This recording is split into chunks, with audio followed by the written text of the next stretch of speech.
నందమూరి బాలకృష్ణ ప్రస్తుతం young director Bobby దర్శకత్వంలో ఒక సినిమా చేస్తున్నారు. ఈ సినిమాకు NBK 109 అనే వర్కింగ్ టైటిల్ పెట్టారు మేకర్స్. ఈ సినిమా షూటింగ్ ఇప్పటికే శరవేగంగా జరుగుతుండగా ఇటీవల ఈ చిత్రానికి సంబంధించిన ఒక టీజర్ గ్లిప్స్ ను రిలీజ్ చేశారు. అయితే ఇప్పుడు ఈ సినిమా రిలీజ్ కు సంబంధించి సినీ వర్గాలలో ఒక ఇంట్రెస్టింగ్ రూమర్స్ చక్కర్లు కొడుతుంది. ఈ మూవీ రిలీజ్ డేట్ ను మరో హీరో నటిస్తున్న సినిమా డిసైడ్ చేయనుందట. NBK 109 మూవీని క్రిస్మస్ కానుకగా డిసెంబర్ 20న రిలీజ్ చేయాలని మేకర్స్ ప్లాన్ చేస్తున్నారు. అయితే mega power star Ram Charan నటిస్తున్న గేమ్ చేంజర్ మూవీని కూడా డిసెంబర్ బరిలోనే రిలీజ్ చేయాలని చూస్తున్నారు. ఒకవేళ గేమ్ చేంజర్ క్రిస్మస్ కానుకగా వస్తే NBK 109 చిత్రాన్ని సంక్రాంతి బరిలో దించాలని ప్లాన్ చేస్తున్నారు. దీనికి సంబంధించిన చర్చలు ప్రస్తుతం నడుస్తున్నట్లు తెలుస్తుంది.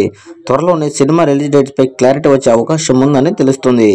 కాగా NBK 109 మూవీని చాందిని చౌదరి, ఊర్వశి రౌటేలా ఇతర ముఖ్య పాత్రలు నటిస్తున్నారు.